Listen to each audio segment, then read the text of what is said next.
Good evening, David Craig, as she said, and thank you, Michelle, for inviting me. I was invited about a month ago, and we worked on our schedule to make sure we could come. And I want to thank Randall, who's my campaign chairman for this area, for driving me here. I start every day with a meditation, a biblical reading, and a prayer. And I'm sure that in looking at the room, all of us agree on at least one thing, the 10 Commandments. So I'm going to take that number, 10, because I was told by Michelle I have 10 minutes. And I'm sure that we also agree on another thing that has 10, and that's the 10 amendments to the Constitution. And I think we had really great founders of our country that put at the top of that level our right for freedom for religion and freedom of speech. And they were also very intelligent that right below that, they put our freedom to have a weapon to defend ourselves. Now, if we think about 3 days ago, the Revolutionary War started. We had fought Great Britain publicly on tax issues for over 10 years. But we finally decided to fight them on that day they decided to come take our guns from us, and at Lexington and Concord. So our founders were pretty smart. They put that at second. But I think there's another important amendment in there that we should hopefully work on and agree on, and that's the 10th Amendment, where we have governors, not just in Maryland, but throughout the entire country, that stand up to the president and say, you are not my boss. The people of Maryland who elected me are my boss. You don't tell us what to do. So I think we need stronger governors who will stand up on issues like that. So we'll take that 10, and now I'm going to divide it into two sections of 5. One, I'm sure that we also agree about tax issues, because we have a monopoly in Annapolis and we need to get rid of it. We don't need to change Maryland. We just need to change who's on the second floor at this point. And I'm sure there are taxes that you would love to see reduced, eliminated, and we have plans for this. And I'll just go over 5 of them real quick. The first one and the main one is the income tax. Our plan is to phase out the income tax over a 5-year period. The first year we would reduce it from 6.25 to 4.25, but we would also raise your exemption from $3,200 to $5,000, so that a family of 4 would see their first $20,000 not taxed. And then after we prove that it works, then the third year I would be in office, we would reduce it to 3%, and then the 5th year eliminate it. Because I am tired every time I'm with someone. I was in church on Sunday, and a woman came over and was talking and said, we're moving to Delaware. We bought a house. We don't want to pay taxes anymore on it. And she had retired. So too many people that are retiring are leaving. We're undermining our economy, undermining everything. So that's the main one, because that affects 94% of our businesses. If you're a small business, if you're a plumber or painter, whatever it might be, most likely you're paying your tax not through the corporate income tax, but through the personal income tax. So that's the main one. Now the media comes back and says, well, how are you going to get more money to pay for their budget? And the reality is we don't need more money. The governor has increased our budget by almost $2 million a year, $2 billion a year while he's been in there. So it's about $10 billion more than it was when he started. We have a proposal that the secretaries would reduce each of their department budgets by 3% the first year. That saves us $1.2 billion that we spend less. So for the first 4 years I'd be in office, that's $5 billion. Then I don't need $5 billion of income tax. So we can do that. And I have the experience. If you follow Harper County this year, the budget I sent over to my county council is $80 million less than last year's budget. Now, the Democrats would say if it was a lack of an increase. This is a true decrease from $814 million to $734 million. It's a 10% cut. So I did that in 1 year in our own budget. So it can be done. Other taxes, the estate tax, we should get rid of that. I had a friend who inherited his family's farm, had to pay $60,000 to inherit it. His parents had paid taxes on that forever. Why did he have to pay taxes on it? Do away with that entirely. I like the fact they took it up to $5 million, but it should go all the way. I know here it's not as bad with tolls, but in the Eastern Shore, Haverty Grace, it cost me $8 to go to the cemetery where my mother's buried, to cross the Hayden Bridge. It cost my neighbor, who's a charter fisherman, $36 to take his boat over there. It cost a semi-tractor trailer driver $48. That bridge was paid for over 60 years ago, but it's still paying a toll. Where's the money going? Down to the ICC in Montgomery County. They should be paying for that, not us. So tolls, once the project is paid for, it's eliminated. Should be done away with. Fourth, gas tax. Many people don't know that in 2016, your gas tax is going up even higher than it is now on January 1st and on July 1st. We need to get rid of that. And along with that, we need to allow your local government to get their highway user revenue back because they were supposed to get it. Harford County, that cost me $15 million a year that the governor seized from us to balance his own budget. So here in Carroll County, it was probably about $12 million. It's undermined things. So those are 4 taxes, and then when it comes down to the rain tax, which is local, but also the septic tax, pay it off and be done with it. You should not be, all those types of taxes do away with. All right, so that's 5 tax issues. Let's go to 5 other issues. I'm sure we agree pretty heavily on the Unaffordable Care Act. We should have stood up to the president and said no. I'm sure we agree on Common Core. This is ridiculous. Education is about common sense. It's about teachers teaching children. It's not about politicians telling them what curriculum they teach, how they're evaluated, or what student achievement is. I'm sure we agree on Second Amendment rights. I'm sure we agree also on immigration issues. Harford County was the only county to adopt E-Verify. It's for us and for our contractual people to prove that their employees are either legal citizens or legal residents. And I'm pretty sure we agree on minimum wage. So those are just 10 issues that I'm sure we pretty much agree about.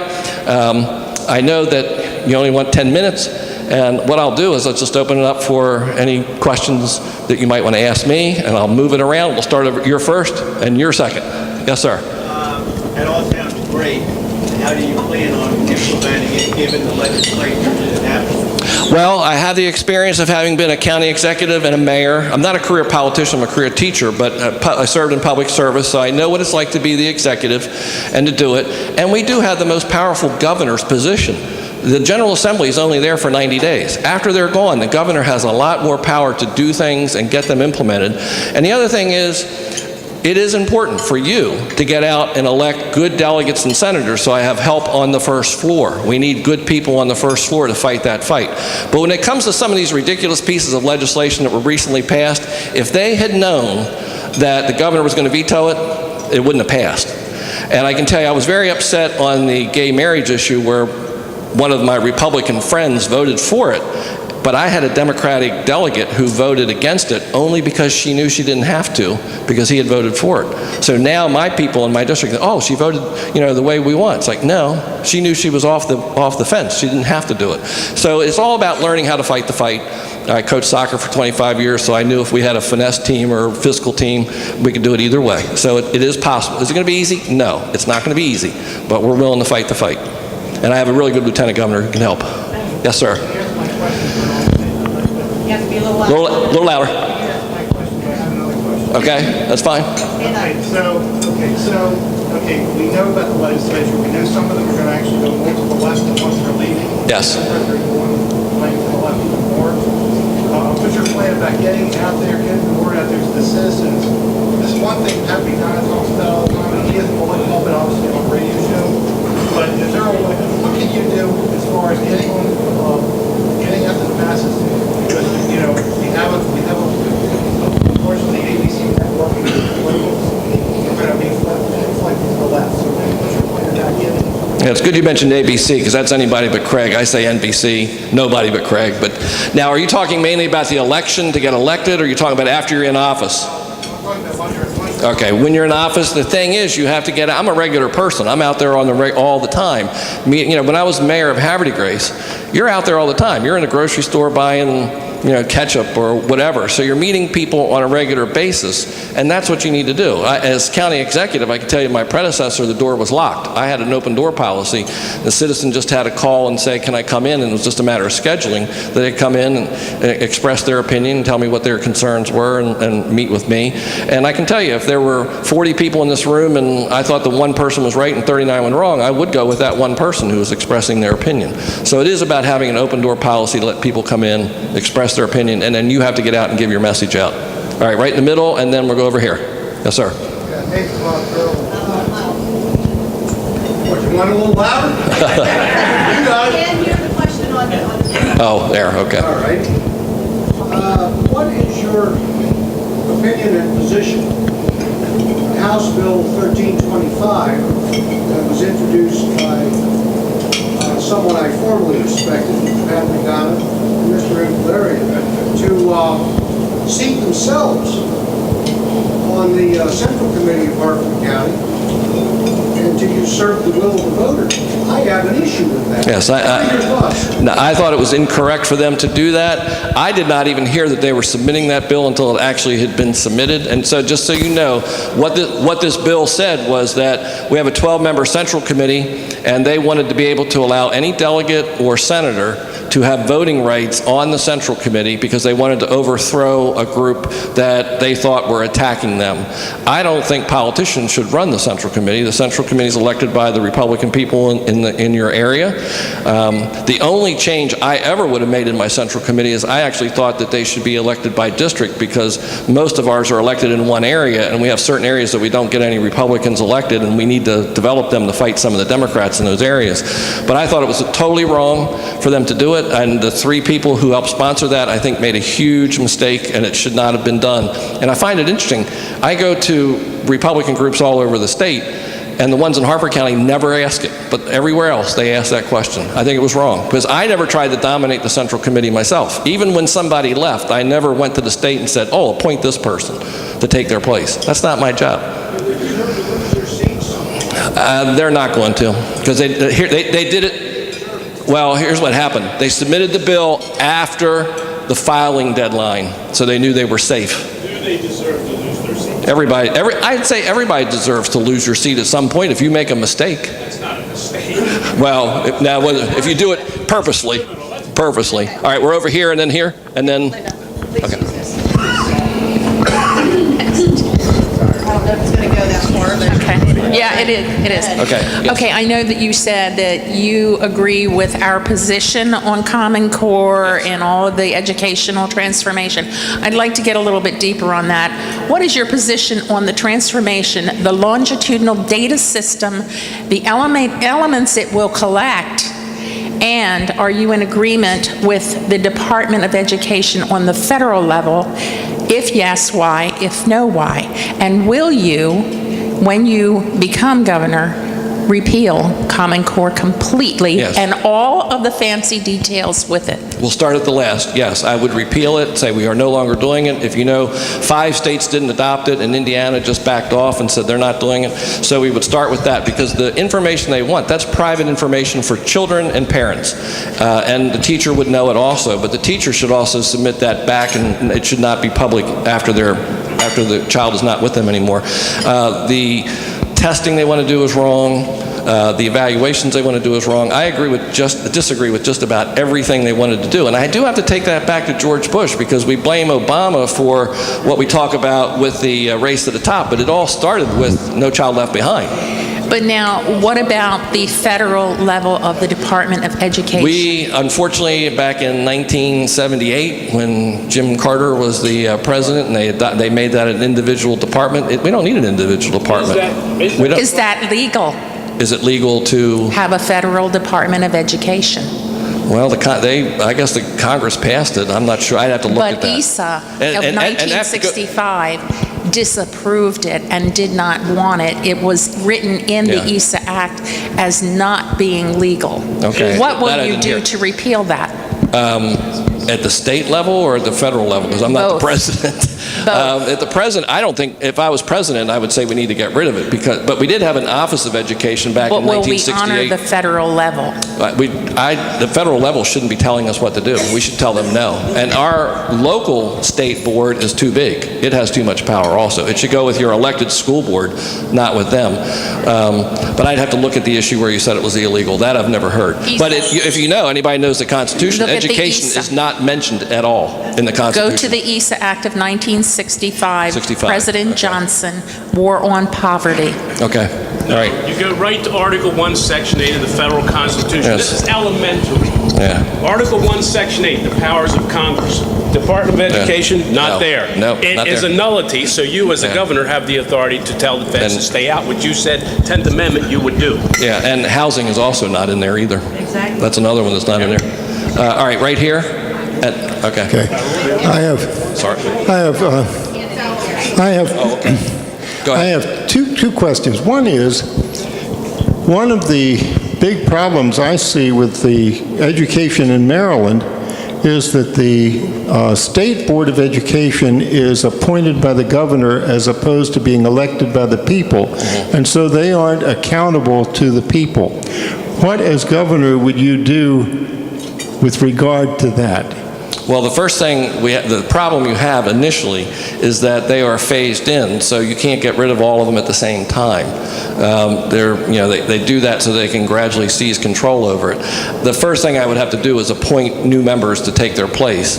I don't think that if I put a bill in that the local legislature would agree to get rid of it, and I don't think I could do it with an executive I don't order. mean getting rid of it. I meant changing it Changing it would be putting in, appointed to an yes. elected board. Yes, that would be a possible thing, because if you look now, I think when I first started in office, we had about 22 appointed boards, and now we have like 17.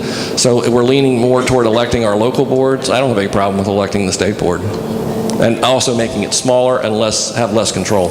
Okay, and then along that same line, one of the things that has happened both in this state and nationally is governance by bureaucracies rather than by elected officials. And so the various departments don't really have any oversight by the elected officials. They act autonomously.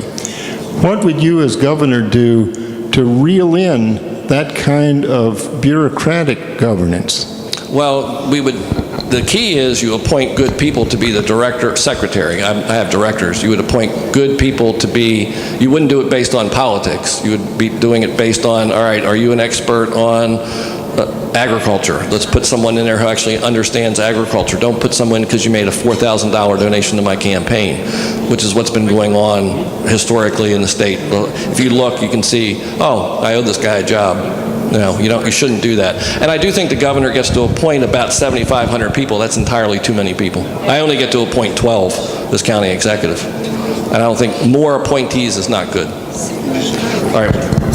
Was this a written? All right, there was a question that was written, and I can't quite read it because it's a little, is that the rain tax? Will you repeal the rain tax if elected? Yes, we would put in legislation to repeal the rain tax mandate, because my belief is that if we don't elect a Republican governor, the next Democratic governor will take this where they tried to force it on 10 counties, and they're going to force it on all counties and all municipalities. And we need to say, no, we're not going to do this. This is not a mandate. I'm opposed to all mandates coming down from the federal government. But I also believe we need to change the whole septic tax too, because the septic tax, if I had been Ehrlich, even though it was my own bill, I would have vetoed it, because the Democrats are the one that put the septic system in it, and that's not fair. And then the regulations they put in on septic systems in the last year is not appropriate either. All right, yes, sir. Mr. Craig, George Otto. I guess you can tell my slant is all things constitutional. Yes. What would you do to promote strict adherence to the constitutions and bring the Constitution's forefront in every political discussion? Where is the authority for this action, like the rain tax? Mm-hmm. Where is the constitutional authority for the rain tax? Agenda 21, do you understand Agenda Yes. 21? Yes. The UN and all this implementation through smart growth and all that. Yes. But what could you do, or what would you do, and what is your understanding of the constitutions and the function of government? What would you do to bring the constitutions to the forefront of every action that you take? Yeah, the Constitution is about government doing just the very few things people can't do for themselves. People are supposed to be able to do for themselves what they want. It's just that we haven't had people at that level for a long time who ever cared. They want to do what they want. And so they want to institute rules and regulations on businesses, on people, take your private property rights away from you. So the key is don't first personally introduce administrative legislation that's going to violate the Constitution. Second, don't do any executive orders or allow your departments to do executive actions. Would you make it a practice of checking the constitutions for any action at all? Yeah, I think so. With trained attorneys Yeah. or whatever, if you don't have the knowledge, or from some of us even. Yeah. And well, and getting back to your opening of your speech, the First Amendment issue, what happened here in Carroll County with Yes. Robin Frazier. Yes. Now, a lot of people believe that the courts interpret the law. Are you of that understanding? No. Can you explain I don't believe why the the courts do not interpret the law? They're liberal. That's another thing we need with the governor. Are you familiar with the vagueness doctrine? With the what doctrine? The vagueness doctrine? That, you'd have to give me some information It's a about principle of law. I'll quote it from the Black's Law Dictionary. Listen carefully. A law which is so obscure in its promulgation that a reasonable person could not determine from a reading what the law purports to command or prohibit is void as violative of due process. Yeah, I agree with that. I agree. There is no need for case law, federal case law. There is no federal case law. It's all written at the local courts. It could be some case law with things that are not statutorily written. But that vagueness doctrine explains very clearly that the courts do not interpret the law. You can see that. Right. I agree that they shouldn't, and we need a governor who's going to So now in Carroll County, for that. instance, our local commissioners and such have signed a resolution. We're going to wait on the courts, where there could be an assertion that the First Amendment is very clear, just like the Second Amendment, shall not be infringed, nor prohibiting the free exercise thereof. The courts have read into that. It also says when in public office or in a public meeting. It's not written into the First Amendment. No, it's not. But the courts are interpreting that. How do you interpret something that's not there? That's because they're liberals. That's what they want to do.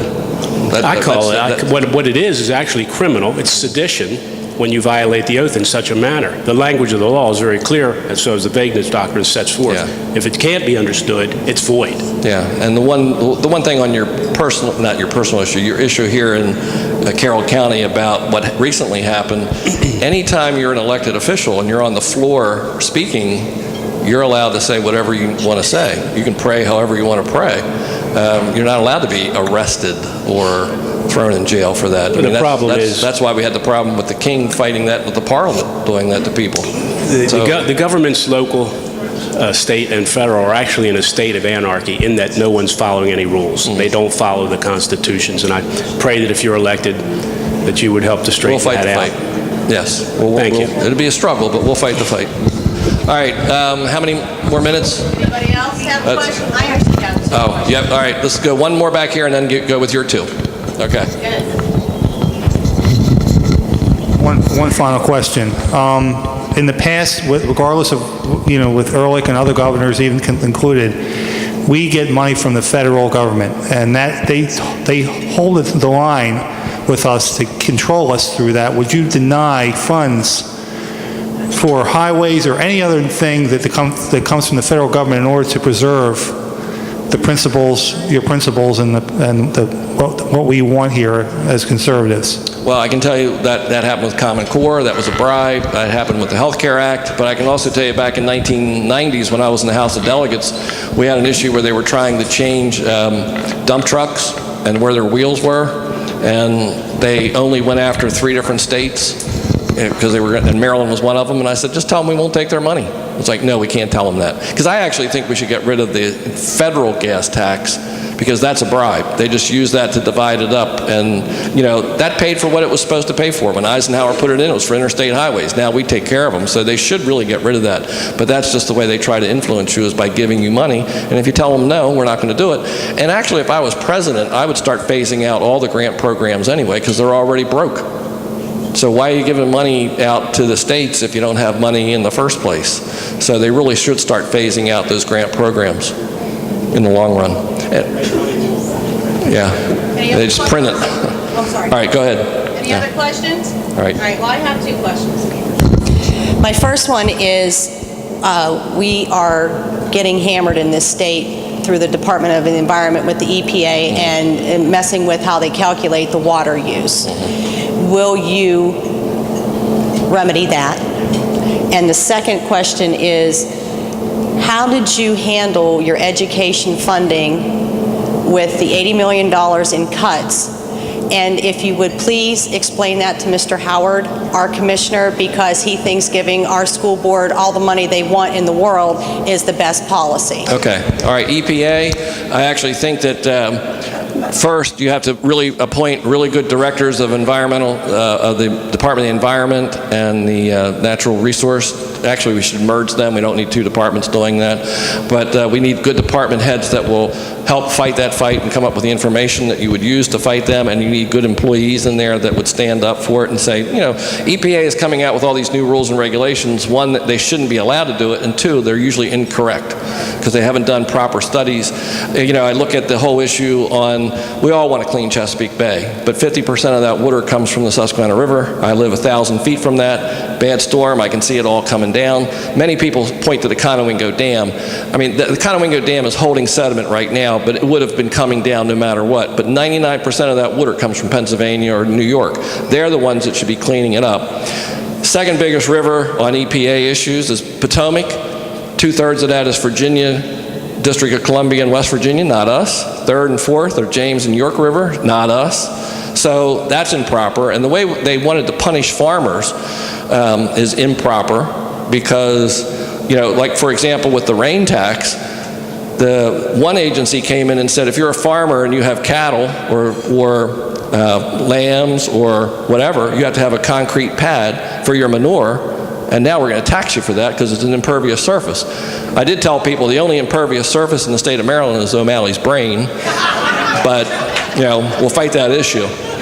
So we need somebody that's actually going to stand up to EPA and say, you know, and the other thing is, why did they exempt themselves? Why did they exempt the federal government?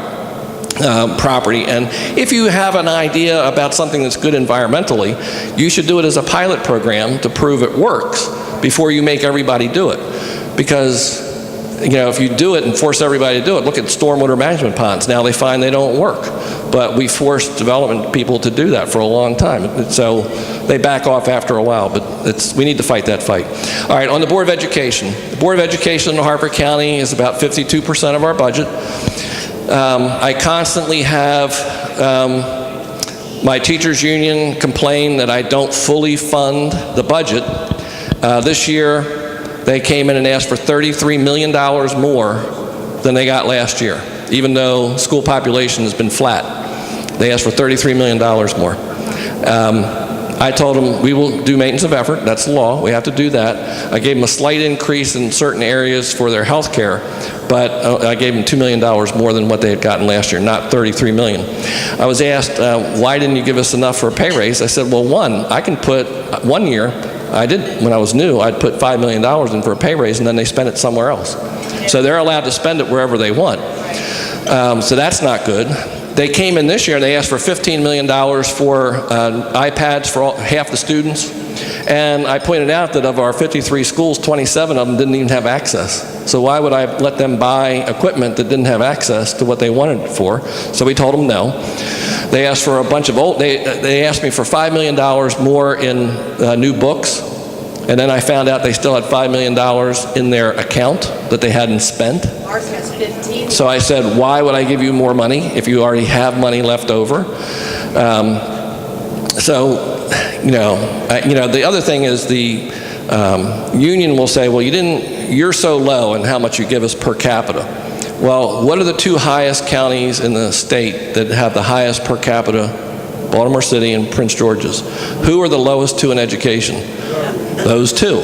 It's not about how much money you spend. It's about how efficiently they spend it and how well they do it. They also look at us when they put us in the rating and they say we're down in the low 20s in how we do it. Well, actually, for the county, we're right in the middle. We're at 12. We get the lowest, one of the lowest from the state government. The state government actually says Harford County is wealthy, so we're not going to give you money. And you're wealthy too. But the thing was, last year when they did that analysis, everybody's wealth had dropped. Ours was just second lowest in the drop. So the analysis I make for people is that if there are 5 people sitting around and one was the wealthiest and one was the poorest, and the wealthiest loses his job and the second wealthiest retires and the third wealthiest moves, now the 5th one is the second wealthiest. Is he? No, not really. He's just, he didn't go up. Everybody else just went down. So we get hit, you get hit, Garrett County got hit. The union comes to me and says, we want more money. And it's like, wait a minute, you didn't go to the state and complain about the teacher pension shift that I now have to pay $10 million for, and they're not even my employees. And the governor, when he said, we're going to make the counties pay about $350 million on the teacher pension, then he took $200 million of his own money and balanced his budget this year. That's pretty fraudulent. He's just kicking that can down the road on this. He's making us Detroit before we even get there. So all sorts of problems. So anyway, I had told the board back in November what I projected what their revenue was going to be, that it would best be about $3 million. They still asked for $33 million. And I said, sorry, you didn't get it. All right, all the way in the back. Yeah, can you or any of your commissioners schedule meetings around the county to pander to teachers union up there or our No. We had the magical mystery pandering tour around the county. No. And it was the most naked display of vote buying I've ever seen. Well, I can tell you that this year, since I'm leaving office, I believe in term limits, and I have 2.5 terms because my predecessor had been appointed, so I was mayor and I got appointed to take his place. And then December 1st, if I don't get elected